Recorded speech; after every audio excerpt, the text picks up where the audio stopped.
మనకి కావాల్సిన వ్యక్తుల గురించి మనం బయట ఎక్కడ చెప్పుకుంటాం? వాళ్ళ మీద మనకున్న ప్రేమని, ఇష్టాన్ని అస్తమానం ఎక్కడ బయట పెట్టుకుంటాం? అది పలసనైపోతుందన్న భయం.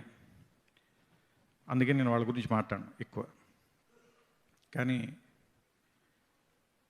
నిజంగా నేను ఎప్పుడు బాగుండాలని కోరుకునే నా స్నేహితుడు